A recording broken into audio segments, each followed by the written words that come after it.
I bid you, Ms. Feng, most hearty welcome. You may now give a brief exposition of your thesis, the research you have undertaken, the reasons for it, and the conclusions. Good afternoon, Mr. Rector Magnificus, promoters, examiners, staff, and students. My name is Feng. Today I'm here presenting my thesis on regional tourism cooperation. I'd like to start by explaining the context of the research question, objective, methodology, and the final findings. Imagine if you travel from Amsterdam to Shanghai and you spend 10 days there. You can spend 10 days in China. And what will you do? Only go sightseeing. You will only stay in Shanghai only, or you prefer to see as many Chinese cities as possible within your limited travel period. Imagine again, if you are now doing your weekends or your short holidays, what do you prefer to do? You prefer to stay in your garden, or you want to see with your family and friends some neighboring cities? I think the answer would probably be yes, we want to see many cities. However, if we found that the neighboring cities only offering similar tourist products, or it is very difficult for us to get from A to B, since we have already spent 6 hours on the train, totally frustrated to reach the destination. Or we found that it is very difficult for us to get the sufficient information about what to see in the other cities and how to reach there. What will we do then? Then we think, we will say, okay, we stop traveling, and we are quite disappointed. In this sense, we should do something to make the tourists happy. But how can we do this? A single city definitely cannot handle this. The cities need to cooperate with each other, no matter they are in the developing countries or in the developed countries. And also, of course, it needs the joint initiative from both public and private sectors. Actually, in Europe, there are already some successful cases talking about regional tourist cooperation, just like the Scandinavian Tourist Board and the Ruhr Metropolis, and a very close case, the Great Amsterdam region. Actually, in China, almost all the regions have the tourism cooperative arrangements for years. However, the most valuable cases are concentrated on the Yangtze River Delta region. Shanghai, Nanjing, and Hangzhou are the 3 capital cities in this region. There are many cooperative arrangements in the field of tourism happened there, but some are successful, some are failed. In 2003, 18 Chinese cities cooperated together to set up an annual city tourism summit, and people gathering together talking about the regional tourism issues. However, this is quite a failed case because people only talking with few actions. A quite successful case happened in the southeast part of the Zhejiang province, where 5 big cities cooperated together and set up a regional marketing alliance in 2004. Of course, we're talking about the Expo, where the 3 provinces cooperate together to give the tourist the integrated regional tourism image. However, the success of the Expo, which brings more than 73 million tourists to Shanghai city, does not mean that the other cities in the region also benefit from these spillover effects. In this sense, as a researcher, I really want to discover why in the Yangtze River Delta or why in China many cases are successful while some are failed. And the governance theory seems to be a very useful theory because it takes into the relationship between public and private sectors into consideration. However, can we use the governance theory immediately into the Chinese cases, or we need adaptation? The answer is no, we cannot use it immediately, because let me give you some examples. Do you know that currently in China, still the tourism business is dominated by a few big domestic tourism companies, either government-owned or government-backed? Do you know that currently in China, only the hotel industry opens to the international players? Do you know that the city-level tourist industry association is still financially relying on the tourism bureau, and the high-level managers from the TIA is still appointed by the tourism bureau? And do you know that the direct administrative authority of natural and cultural attractions and it's not tourism bureau, but is culture or natural protection bureaus. Actually, there are many differences if we're talking about the tourism system between the Western and Chinese situation. So then we think that we need to use the governance theory, but with adaptation. In this sense, let's come to our research objective. That is to identify factors in international literature in order to explain the Chinese situation.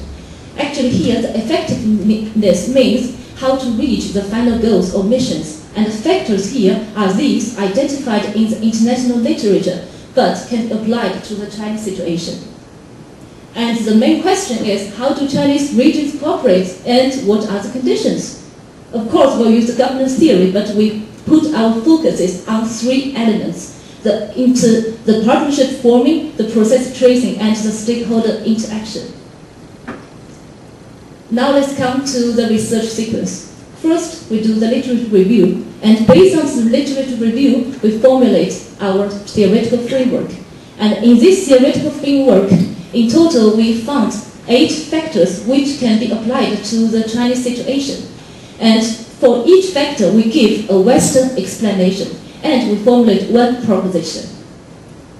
And with the case studies, we tested the proposition, and the feedbacks from the case studies finally give us leads to the adapted theoretical framework, which is our findings. Okay, so I'm already talking about the context of research objective and questions sequence. Now let's move to the final findings of the research. Actually, this is the final findings. You have in front of you are 2 black boxes, and the first one concerns the pre-cooperation process. That means before the cooperation starts.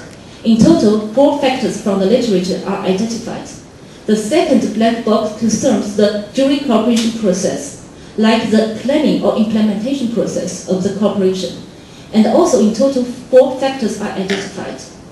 After the case studies, none of the propositions are rejected. That means these 8 factors are all very, very important for the effectiveness of regional tourism cooperation in China.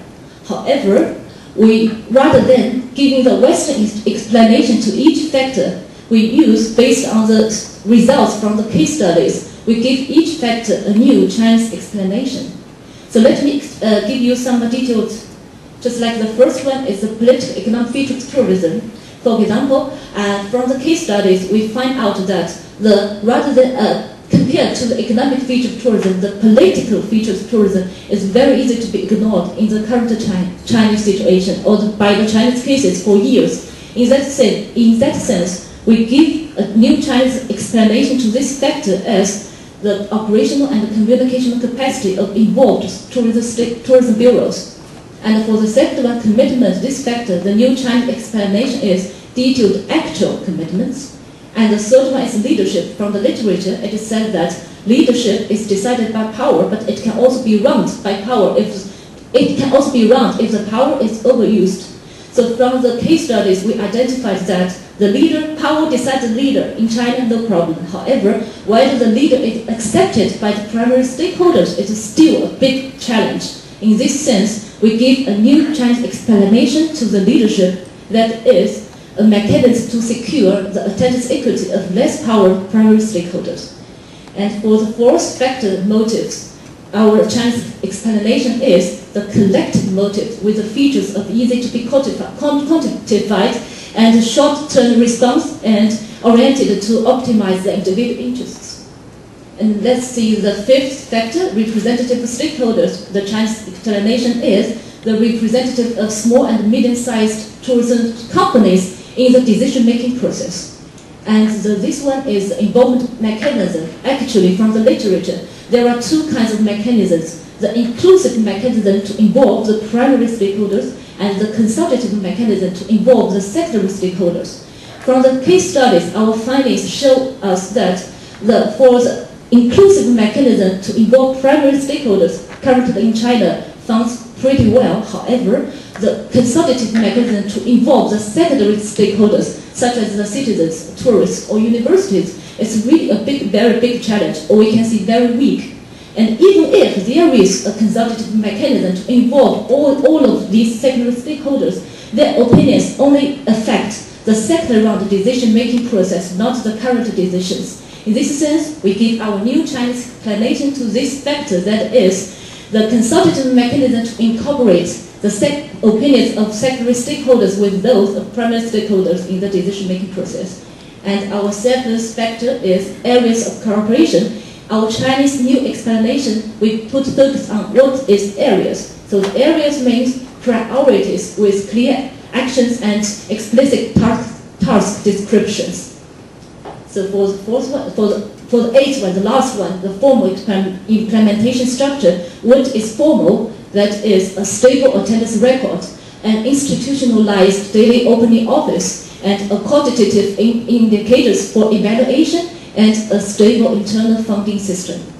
So I'd like to make the final two conclusions from my study. And the first one is our study extends the scope of the governance theory to a specific or a unique context, which is quite different from where the theory is rooted. In total, we identified 8 factors. After the case studies, the 8 factors remain the same. However, each one obtained a Chinese new explanation. And the last conclusion is, we admit that there are many more factors influencing the effectiveness of regional cooperation in China. However, that means these 8 factors are not exclusive. However, these 8 factors are very important. And our study is to prove the importance of these 8 factors. Dank u wel. Geen vragen?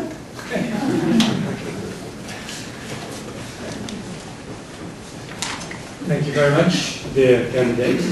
We will now proceed with the official examination of your thesis.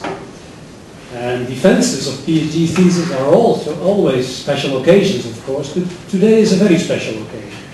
It is not only the 11th November of 2011, this is also the 111th PhD defense at ISS. So this must be your lucky day. Do not get nervous. Thank you. Defend your thesis. I will now call upon your first external examiner, Professor Yang Guo from the Shanghai Normal University, to start the exchange of ideas. And dear candidate, can you read the second proposition?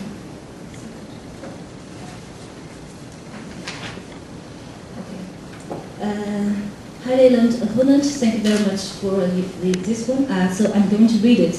The second proposition is to improve the performances of regional tourism cooperation. The Yangtze River Delta region is the ideal region to use in order to formulate general suggestions for other regions